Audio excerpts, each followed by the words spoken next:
The Paris Peace Forum was built in 2018 with the idea that global collaboration can be reinvented from the bottom up, and that impactful solutions already exist out there. And unfortunately, some of those solutions fall short in achieving their objective and having a systemic change in global governance. And that's where the Scale-up program comes in. Every year, we have a call for solutions from which 60 projects are showcased at our annual event at the Paris Peace Forum. Out of those projects, we have 10 projects that are selected by a jury to benefit from the year of Scale-up support. We try to help them determine the objectives that they want to change within that 1 year with the mentors. Le rôle d'un mentor est celui de, disons, aider à rester concentré, de dire la vérité, de créer et de faciliter des connexions, des relations, et de donner des conseils. Often the hardest part is to not just get in the room, but to know how to, who to talk to and what things and issues matter to the people you're engaging with. So our mentors were really helpful across all those things. What was more rewarding is to see that we were able to take the SCUP project from point A to point B, supporting the growth of the project, identifying the blind spots, and helping the project leaders to make significant progress over the course of 1 year. The Scale program has 3 pillars. So firstly, we have the mentorship, where each project is paired up with 2 high-level experts, the capacity building workshops every month, and a support from the Paris Peace Forum Secretariat. The types of projects are very diverse and they come from all over the world. The first day that the war in Ukraine started, we put all our regular activity on hold and we started building the digital infrastructure that was needed by the refugees coming into Romania. Josia est un programme pour sauvegarder le patrimoine en situation d'urgence. Faire partie du Scale-up programme nous a permis de réaliser à quel point nous agissons pour la paix. Empatia is a project that promotes the use of AI to solve public issues such as health, development, or climate change. The purpose of the initiative is to create collaboration on environmental issues across the India-Pakistan border on issues like air pollution, water usage, and sustainable agriculture. The Scale-up program is an accelerator of global governance solutions. We aim to help project teams be better equipped to influence and challenge governance, and ultimately help them amplify their impact and their reach. Being recognized for the work we were trying to do to make change globally out of Africa and out of the global south was part of what the Scale-up Award meant for us. We've had a phenomenal year throughout the SCUP program, and I think the secret to kind of growing and scaling impact is collaboration. To both project leaders and to experts, we ask them, please join us and get involved with the Scale program.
Welcome to this session, Tech-Driven Solution for a Fairer World, introducing some of our amazing project leaders here at the Paris Peace Forum.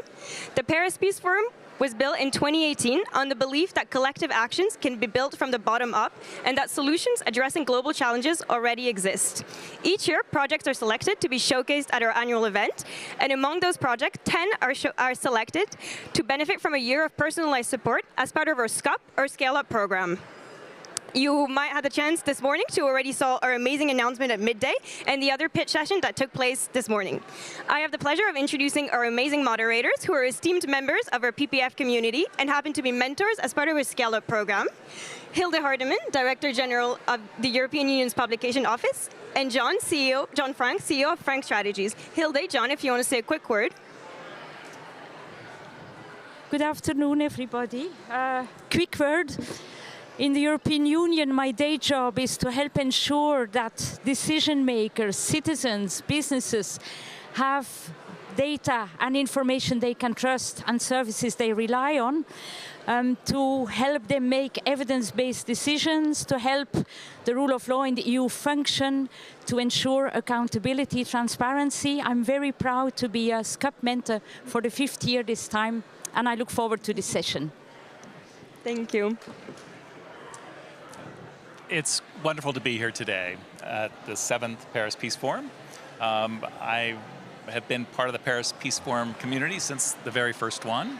And my background is more in the corporate world. I've spent most of my career at Microsoft, and Microsoft helped launch the Paris Call for Trust and Security in Cyberspace at the very first Paris Peace Forum. So as we talk about these projects, one of the themes that I'll be looking at is how can these solutions scale up even further by close cooperation and engagement with private sector. Thank you both. Before we begin the pitches, I'm going to tell you a tiny bit more about the format of this session. You're going to have 5 project leaders come on stage here today. They will talk for about 3-4 minutes, introducing their work and their solution. Then Hilde and John will have an exchange with them, giving feedback and asking questions, before we give the chance to you, the audience, to ask 1 or 2 questions to our dear project leaders. We're running on a quite tight schedule, so we please ask you to keep your questions brief and concise. Without further ado, I have the pleasure of introducing our first project leader, Lene Wetteland, from the project Justice for Victims in Ukraine, led by the Norwegian Helsinki Committee. Thank you, Lene. Thank you, Marion. In Ukraine today, a war of aggression makes millions of civilians subject to displacement, war crimes, and human rights violations. At the same time, there is a global distrust in information and institutions. Truth is questioned. Russian forces disregard rules of war and other international obligations. Victims are belittled, and the perpetrators remain unpunished. Together with partners in Ukraine, we in the Norwegian Helsinki Committee's Documentation and Accountability Hub, we work to counter these threats, to achieve justice for victims in Ukraine.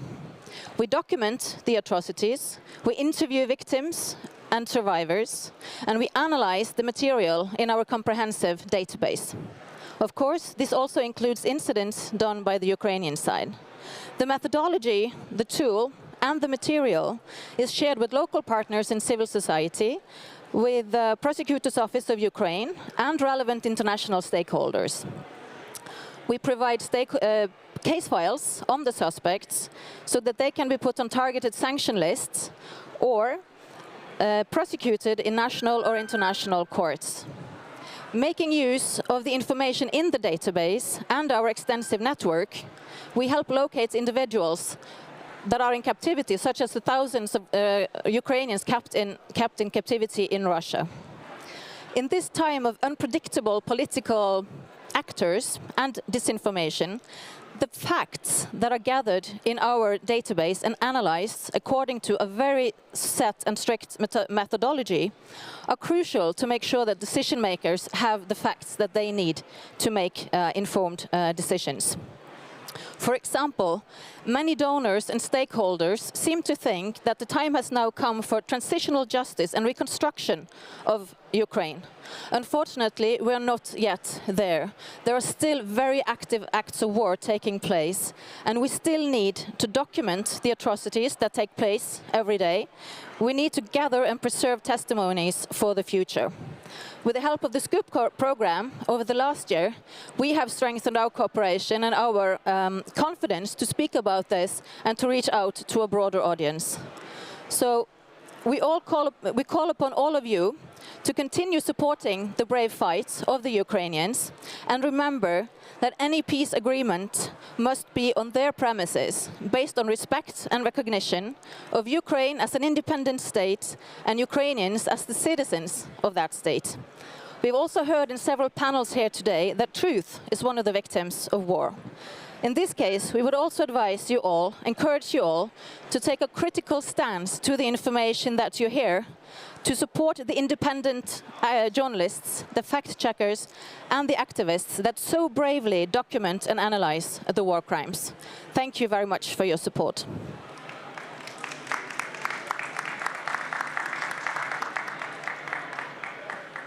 Now, Lene, a quick question on my side. Fantastic work you're doing. We all know that there can be no long-lasting peace without accountability, and your work is crucial for accountability. You've been clear about the fact that speaking about peace will need to depend on Ukrainians. But when it comes to that, how do you see your role? How do you ensure fairness at that moment? Over to you. Thank you very much. It's so important that there are facts available and that they take into consideration everything that takes place during the war. If you disregard the one side, you can't reach to make the decisions that are informed enough to be correct. Of course, there is a huge difference from what is happening on the Ukrainian side and the Russian side, but they both have to take place. Information that is shared needs to be verified. And we heard panels earlier that journalists are there, and how do they know that the information is true? How do decision makers know that the information is true? Projects such as ours, we verify on so many levels the information that is gathered, that is entered into the systems, that is analyzed, and that is shared. So it's a very thorough work on so many levels, and it's so important. And working so closely together with Ukrainian partners, they're also very vested in this. So they know that this is, if you skip any point in this chain of evidence and chain of information, you can't reach what you want to do. So this is a very important aspect for all of us involved in the project. Wonderful project. As you think about how to increase the impact, there is an opportunity to bring in other actors to partner with you. Technology companies that can help with the categorization and analysis of all the much information you have, but also civil society people that can be working on putting together the information and analysis. And so what are your thoughts on how you can expand with partnerships? Thank you. Being an NGO, it's always a challenge to have the funding, not to just get by on what is necessary, but also to have that little extra that makes the database look nice, that makes our outreach reach further. So we need both technological support as well as the financial support, but also the attention given to the importance of the matter. There are many conflicts going on at the moment, but we choose to focus on this one, but the technology can be used for different kinds of conflicts. So the methodology has been tested and the technology has been tested, and we are sure that we can make a difference in this project and also in others with more support. Thank you. Thank you very much to the three of you. Now we will be taking one question from the audience. So please don't be shy, raise your hands and someone will come and hand you a mic. No questions? Oh, I see there is one question right there, please.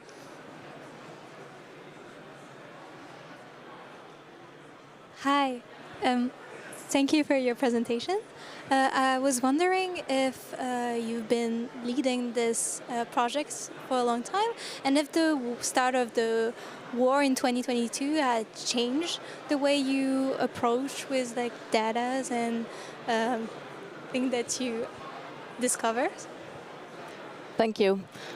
One of the benefits of the Norwegian Helsinki Committee is that we have worked with civil society in the countries where we work for many years. So we had done election observation and worked on anti-corruption and on various issues in Ukraine prior to 2014. So when there was the occupation of Crimea, we were already ready and prepared to start working. And in 2022, even more. So at that time, there were more attention from the international community, more people documenting and more actors involved, which is a benefit and not always a benefit, because there is more information, but then you need to sift through it. Based on the long-term experience and the good partnerships that we do have in the regions, we felt very prepared to work on this matter as well, and are able now to combine a more kind of comprehensive approach to the documentation of the war crimes, also linking it to anti-corruption and so on. So I think this holistic approach is very important and makes us very happy that we are able to work on this project. Thank you very much, Lene, for this very insightful presentation and for all the great work you do. Thank you. Yes, a big round of applause for their amazing work. Now I have the pleasure of welcoming to the stage Mercedes de los Santos of the project Using Open Data to Combat Corruption, led by Open Data Charter.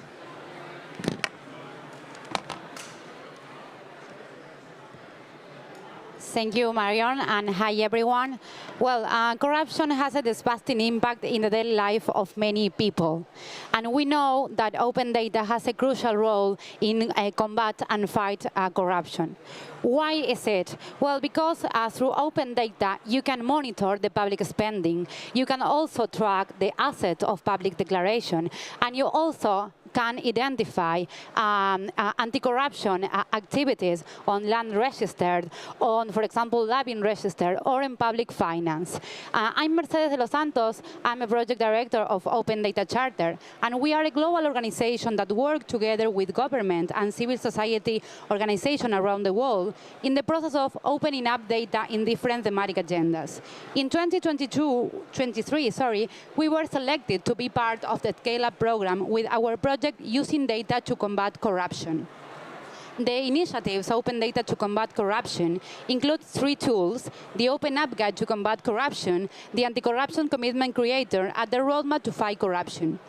Let me explain a bit more about the tools. The Open Up Guide to Combat Corruption is a tool for government and civil society organizations that identify 30 key data sets to fight and to detect irregular activities of the government. That the data set that the guide includes is, for example, voting, public spending, lobbying registered, land registered, and a lot of information that internationally the community understands that it's very important to have public. But also, another thing that the guide includes, which is very important too, is not just to list the most important data set that government should be published. It's also the key attribute that data set has to have to make that data interoperable. Because we know that corruption is through different sectors and through different national borders. It's more than national. Corruption is more than national. Corruption is an international activity, so it's important to make that data interoperable. But when we work with a lot of governments, such as the Dominican Republic, Mexico, Ecuador, Colombia, and others, local government, we understand that local context is very different. So sometimes we need to adapt the international standard to the local context.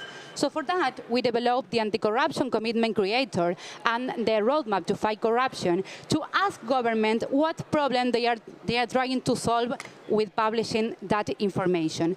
So for that, we try to create anti-corruption commitment through data with that government. And something that we identify, which is really important, is to bring civil society on the conversation, because there is a demand of data outside, and as a government, as an international civil society organization, we need to know what data is important for civil society in order to put the information available to civil society to start an anti-corruption investigation or research, because it's very important to have all the citizens involved in the conversation. Thank you. Thank you very much for the presentation. An incredibly important topic, reducing corruption, because it is such a poison to democratic societies, and people lose faith in government if there's corruption. As you look at the data sets that you've developed, what are your thoughts about expanding data sets and partnering with other people to help your organization increase its impact? It's a really interesting question. Thank you, Sean, for that.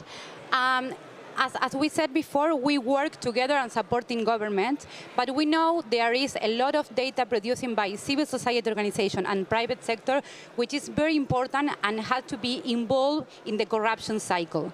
So for that, something that we do is to invite private sector and civil society organization in data reuse exercise, where we put the public data available to all, for example, a student or journalist, and also invite them to bring their data and try to propose different innovative solutions or projects or research to identify at least irregular acts. We know that anti-corruption doesn't end just to opening up data, but it's a beginning. We think that it's a beginning. Thank you, Mercedes. On my side, congratulations, excellent project. A question. Which incentives do you use to make governments open up? Because that doesn't sound so obvious to me. That's a really good question too. Well, first, I think that for government, it's really important to commit to in the international community. So sometimes develop that kind of tool like the Open Up Guide to combat corruption. It's important because the government feels like they are part of an international standard, so they want to be part of that. And then because sometimes opening up data, it's also very useful to the work that they are doing all days. For example, if we publish information for the Ministry of Finance, it's important sometimes for the social ministry that need to understand the budget to create or to elaborate a social public policy. So you have to coordinate bilateral meeting with them and try to explain them the benefits of opening up data. And then, of course, to show if in other countries the process of opening up data show benefits, and nothing happened with that, because I think that there is a fair outside there, and us like an international organization, we have to show that are more the benefits than the bad things with the process of opening up data. Thank you. Thank you very much, Mercedes, for this presentation. Now we're going to take again one question from the audience. So if you want to ask Mercedes a question about using data to combat corruption, now this is the time. Again, please raise your hand and there will be a mic circulated around. I think we have a question over there. Hello. You talked about the different actors that were involved in your work. I was wondering if you could speak more on that collaboration and what sort of NGO alliances you've been able to form, but what does that look like in the larger ecosystem? Well, something that the Open Up Guide includes is the work of, for example, open contracting partnership, open ownership, and different organizations that has standards in different anti-corruption agenda, like beneficial ownership or like public procurement. But also when we work in some local contexts, we try to invite all the civil society organizations that make the advocacy there, because they know the data that it's important to investigate an anti-corruption act. So it's not just about to include international organizations that create a lot of standards and are very useful. It's also to invite civil society organizations that know the context where we are implementing the project. And of course, as Sean mentioned before, I think that we have a challenge. It's that involve private sector in that conversation, because they have a lot of information very useful for that case, and they are part of the Corruption Act sometimes too. Thank you very much, Mercedes. Thank you for this very enriching conversation. Thank you very much. And now I have the pleasure of welcoming to the stage Mayra Ameneros from IBIS, the International Biosafety and Biosecurity Initiative for Science, who will be presenting and talking about her work on safeguarding gene synthesis. Oh, and sorry. Hey, okay. Hello, everyone. Well, first of all, it's such a pleasure to be here today, and also to have the opportunity to explain a little bit the things that we have been doing with IBIS. So IBIS is the International Biosecurity and Biosafety Initiative for Science, and it's a Swiss NGO. So last year, when we were here at the Paris Peace Forum, and when we started this CAP program, we have a lot of ideas, and we actually set some goals of the things that we wanted to be doing during the year.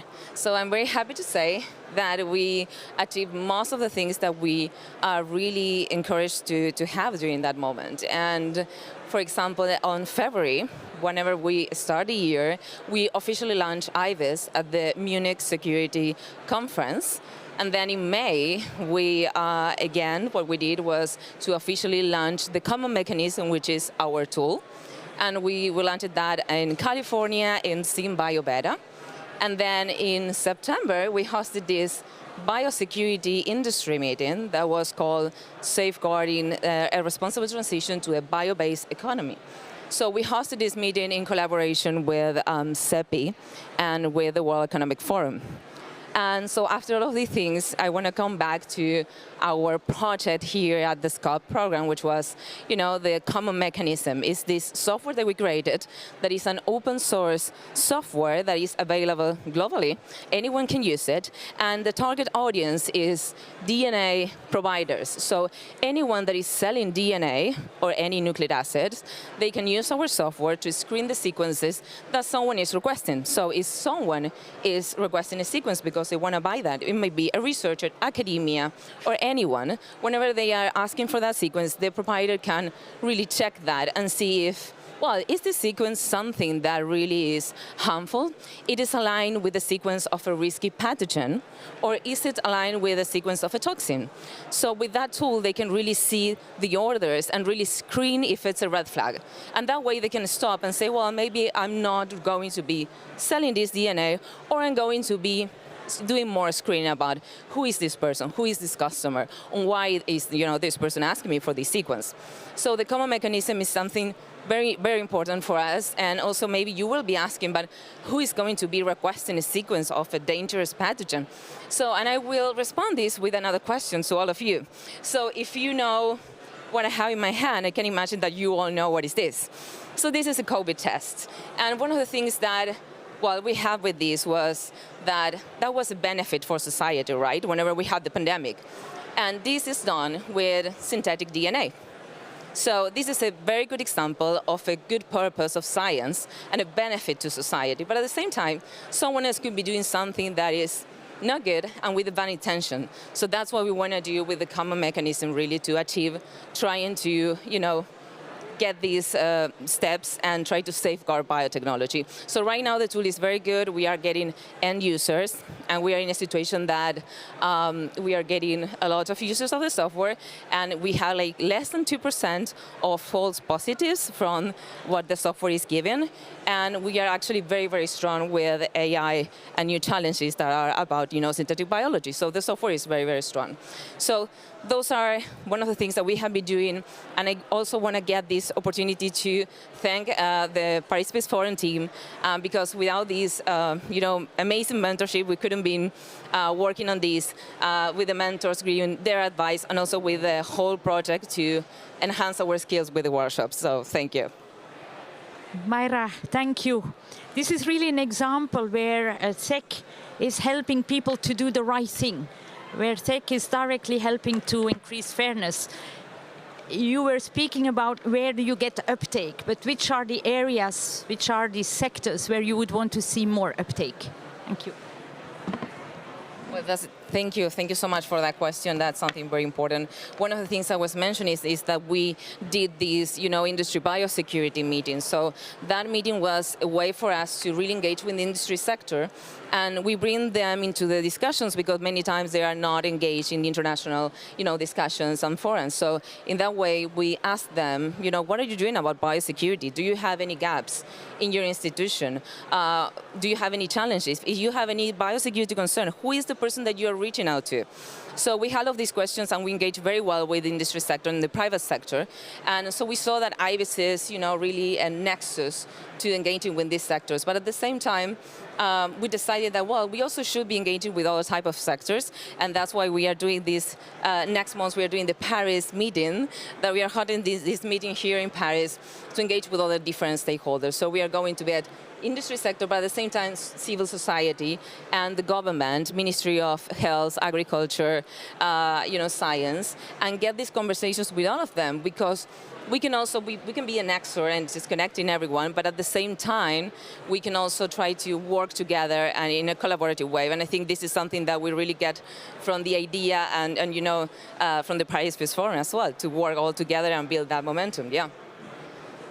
Myra, it's been my pleasure and privilege to work with peers, you and your team, over this past year as one of the mentors. And I think your team, because I know it so well, it's an incredible testament to what a few people committed to an idea can take it. And so really important work. And just, from my time at Illumina, just know that very much the importance that biology will be genomic. And so as we do more and more advances on genomic science, finding ways to make sure that industry and academia can do it safely is incredibly important. And so just commend you for the work building out the industry. Encourage you to the industry wants a solution for this too. And so continue working with industry and academia, and really that's, so it's more of a comment than a question, but that's fine. Thank you so much for that.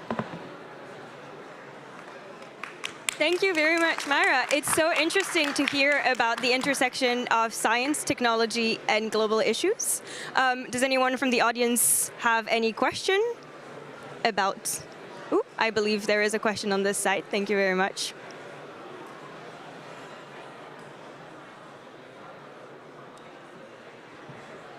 Thank you very much for your presentation. Can you hear me? So I just wanted to know more about the potential risks you're helping to protect us with this gene synthesis tool, because maybe it's too technical. Sorry, do you mind repeating the question? We had a slight, yes. No? Yes, now I can hear you. Yes, now I can hear you. Can you repeat again? Okay, sorry. I just wanted to know more about the potential risks you're helping to prevent with this tool, if you can develop a bit. Thank you.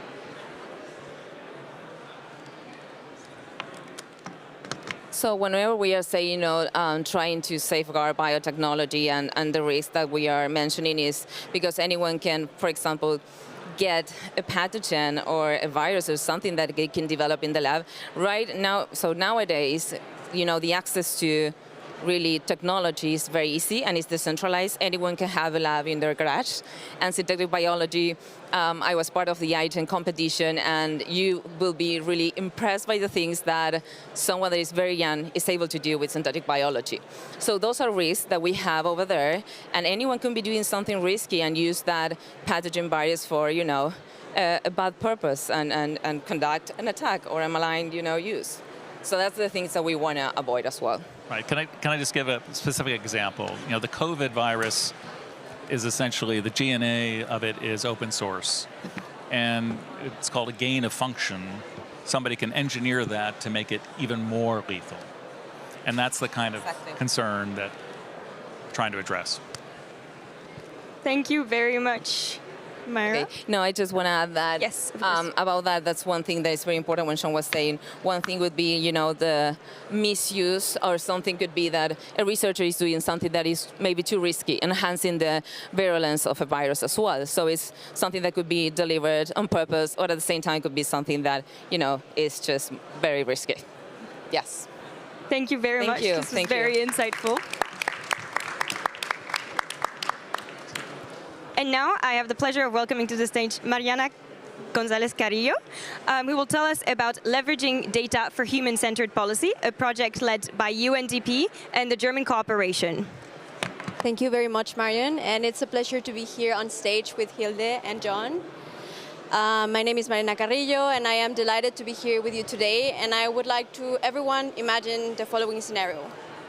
There's a hurricane, coming out to a coastal city, and policymakers have very few hours to distribute emergency funds. They need to evacuate the citizens, and they also need to prepare hospitals. But what if they don't have up-to-date data related to population density or evacuation routes or maybe potential vulnerable infrastructure? What is the result? The result is that the resources go to the wrong places, the marginalized communities are left stranded, and eventually the impacts of the natural disaster, they worsen the situation. Just imagine this situation happening not only in this city, but globally, across different sectors and across different crises. And this is exactly the gap that our project is aiming to address. We want to leverage data for human-centered policies using the Data to Policy Navigator. This is a tool that helps policymakers step by step understand how can they use data for introducing it into their day-to-day work and make decisions that are not based in assumption, but rather in facts. And we know that day-to-day data is crucial to addressing today's challenges. It can mean the difference between success or failure. And basically what we have been doing, thanks to the EU funds that we have received also together with the funds from the Ministry of Economic Cooperation from Germany, is to mainstream this approach to foster this data culture in different parts of the world. So countries like Germany, Mexico, Iraq, Egypt are already sharing how they are incorporating this data into their day-to-day work. And what we want to do and what we want to invite each and every one of you is to use the Data to Policy Navigator.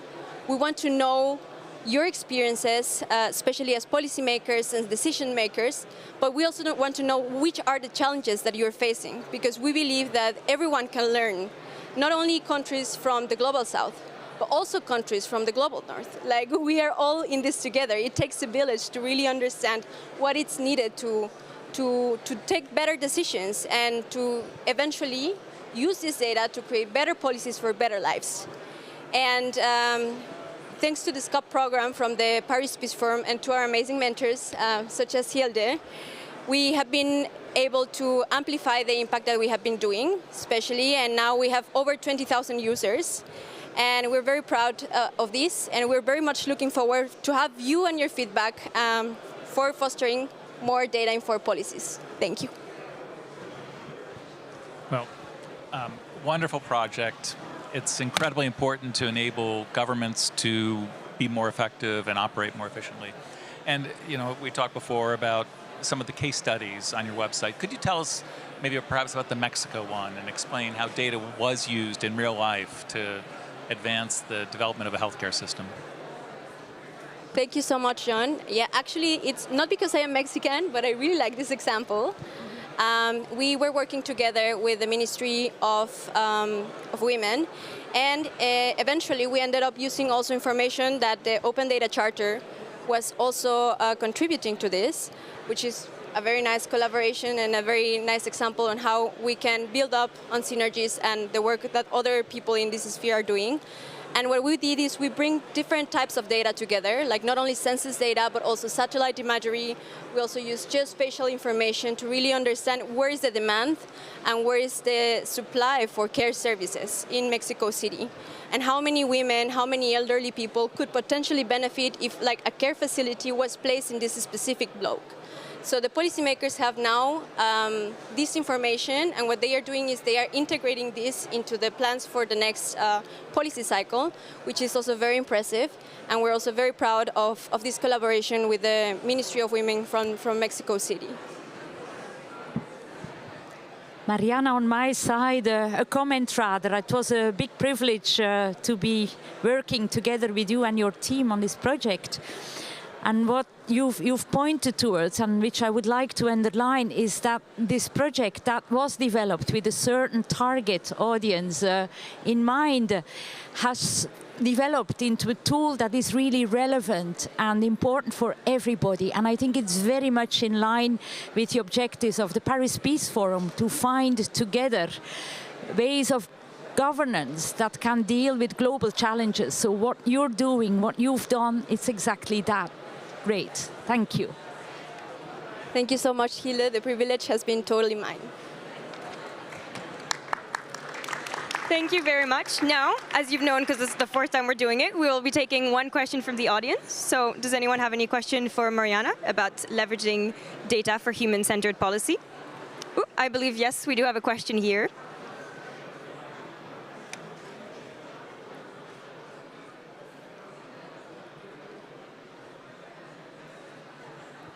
Hi, thank you. It was very informative. I was just wondering what's next for you, both in terms of partnership and technology. So, are you going to grow, from automation, maybe AI type of technology, or actually maybe multiply these kind of case studies that you presented with Mexico? I guess the answer is both, but I just wanted to know what's next. Thank you so much for your question. It's amazing. If you want to partner with us, please reach out to me. And the answer is yes for both. We are going to be releasing soon a new version updated of the Navigator, where we are also incorporating how AI can be used to leverage data more effectively from policymakers. And we're also working in new use cases. So myself, I am right now working in a very interesting use case together with the government and some local partnerships in Iraq. And we're also working with partnerships in South Africa, in India, and in Egypt in different sectors. So from nutrition to youth employment. So stay tuned, please visit the Navigator. And also if you have any comments or if you would like to feature your own work, and that's an invitation for everyone, feel free to reach out because we're always looking forward to have new information and more resources. Thank you. Thanks. Thank you. We love to see this type of synergy. If you want to reach out to any of our projects here today, you're interested in collaborating, partnering them, please do reach out.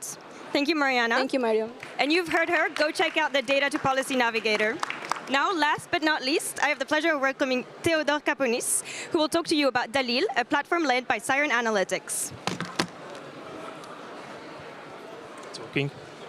Thank you, Mario. Thanks, Mario, and for the whole Paris Peace Forum team. I wanted to start with the theme of this year's edition. Wanted a functioning global order. The words are clear. We're basically saying that this global order is not really functioning. And one of the major factors behind this reality is information disorder. It's the reality. It's everywhere.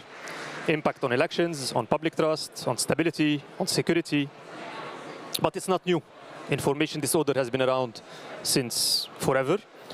The difference today is technology, which is making it easier, faster, more convenient to create, share, disseminate, and fall for disinformation.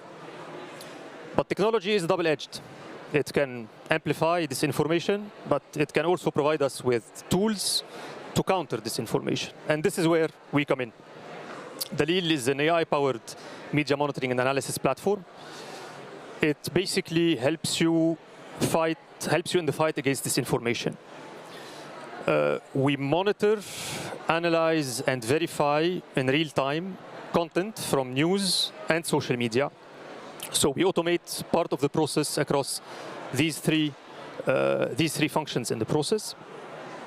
The work started in the MENA region last year with around 30-40 fact-checking organizations from the region on an European Union fund.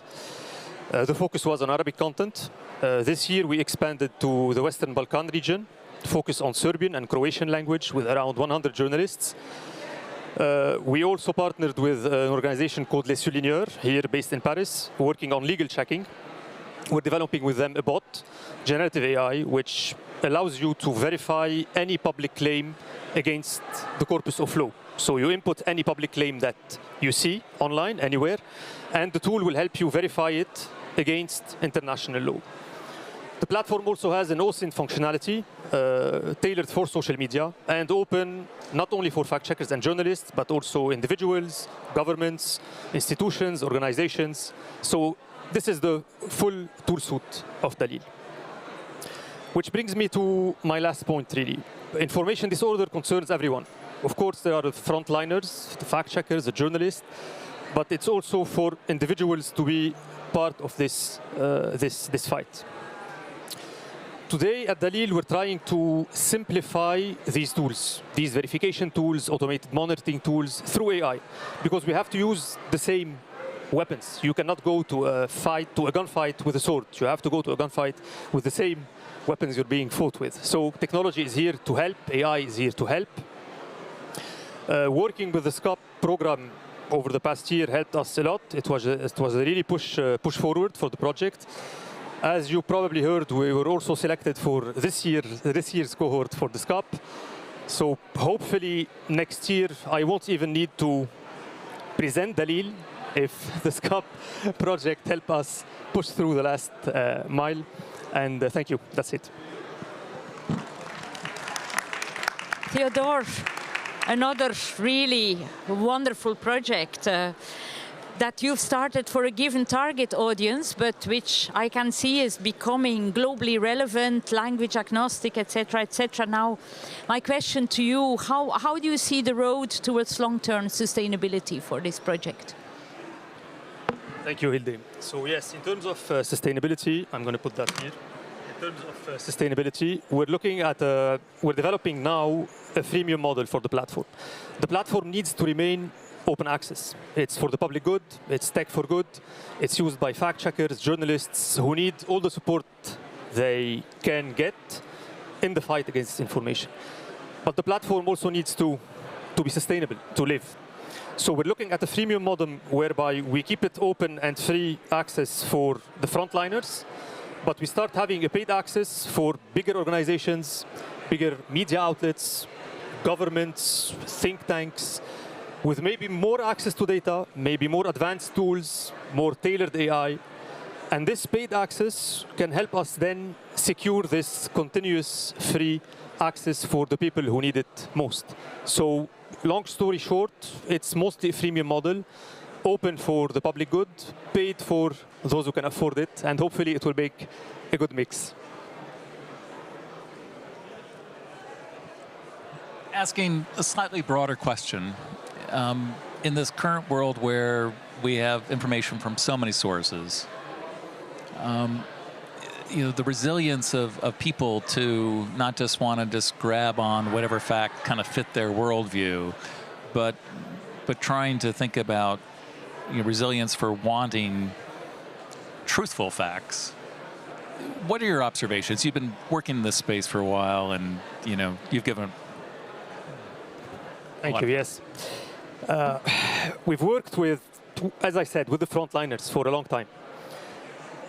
People, as you say, will not necessarily believe the frontliners. I mean, if they don't believe the media for some reason, there's no need for them to believe the fact checkers. I mean, who would fact check the fact checkers? This is how the thought process. So this is why part of the direction for Dalil is to start giving access simplified tools. Of course, some of the tools are complex, image forensics. It's for the people in the know, but with more simplified tools, automating what you care about, giving you really one-click tools to be able to verify an image, verify a text, verify the level of bias in a text, help you make your own assessment, basically. So the more Dalil Dali's potential with the citizen becomes big, I think we would be addressing this question, because we need the work with the frontliners. We need the work at the policy level is important, global policy and local policy. The work at the social level with the think tanks, the journalists, the fact checkers is important. But there is also the level of the audience. And we think that giving them access to these tools is part of the fight. So this is a bit... Thank you, Theodore. Thank you for your really important work on combating misinformation. Anyone from the audience has any question they want to ask Theodore? Yes, I can see we have a question here. Thank you very much. And Mike will come to you very shortly. Thank you. Congratulations, Theodore. I was just wondering if you have any projections to take this project to Latin America. You know, as you know, the context over there is quite hard, and we are making a lot of efforts in the small organizations and the small media outlets to counterback disinformation. So I think it would be really interesting to have it in South America, especially. Yes, of course. We started working in the MENA 2 years ago, part of a bigger project, EU-funded, as I said. We extended to the Western Balkan this year, and we found this adaptation to the local context quite interesting, actually. And the extension to Western Balkan was really a pull factor. We did not push for the project; it came. There is interest in the platform, and this adaptation geographically to the local language, to the local dialects, to the local nuances, cultural nuances of news and media, etc., is very important. So yes, as soon as we find a partner who's interested in extending the platform there, we're on est partant, as we say in French. So. Thank you very much. Thanks. Great, we love to see this. I think we have time for another question, so please go ahead. We saw a second hand raised. Thank you. Hi. Hi. I was wondering, you mentioned legal checking. I was wondering how AI could be used for legal checking. Sure. The model is AI-driven. It's generative AI. So what we did with the Souligneur is we grounded the model to the legal corpus. If you go to ChatGPT today and you input any public claim, it will verify it for you, but you cannot be 100% sure of the answer. It could be hallucinating, it can say nonsense. So what we did is grounding the model. It's very similar to what you see on ChatGPT, on Cohere, grounding the model on the corpus of legal law with the help of lawyers, legal checkers. So the model will only answer you if it finds the right answer in its corpus. So you hear a public claim, you put it ChatGPT style, it's interactive, and it will verify for you this information only based on the corpus of law selected by the lawyers and the legal experts. So this is how it works. Thanks. Great, thank you. Thanks, you, Theodore. Thanks. You've heard it. This is also Dalil is the first SCUP. We'll do the SCUP program twice. And we're very proud of this. Yes, in a row. So we're very happy to work with you for another year. And we'll see you next year. Thank you. So with this last speech from Theodore, our session comes to an end. You had the occasion to hear from 5 amazing projects. If you want to hear more about their work, please go visit the SCUP gallery right there with their posters. You can go talk to them, meet their team. If they are not their posters, you can find on the posters there's a contact us, contact the team QR code. So please scan it, reach out to them. We love to see collaborations happen. So please go meet them and interact. And now, to conclude the session, I'm going to hand back the mic to John for any final thoughts. Sure. We've had 5 really interesting projects presented today that people have put their hearts and souls into advancing, and it's incredibly important. I also want to say that technology can be part of the solutions, even if it's often part of the problem. And so looking for ways to involve the private sector that's creating the technology in helping address the solutions, I think is an incredibly important opportunity as these groups scale up and scale up even further. So really encourage a multi-stakeholder approach, and it's really wonderful to have the work. On my side, also a huge thank you and a huge congratulations to all of you. Great stuff. Two considerations. All the projects that we have discussed contribute to very abstract concepts like transparency, the rule of law, accountability in a very practical and concrete way, each in their own way, and I think that's very important. That's my first consideration. My second consideration is that all these projects show how data literacy, the capability of using tech in a responsible, critically thinking, trustworthy way is something that is open to everybody, not only to the big tech companies. And that this capacity is very strongly empowering people, I would say, in the same way, not in the same way, but to the same extent as at the time being able to read and write, the printing press, etc., have really empowered people centuries ago and still do today. So it's very important to bear this in mind, how you, with your work, make the bridge between very abstract concepts and turn them into something real, practical, that everybody on this earth can use. So thank you very much, and please continue. Thank you.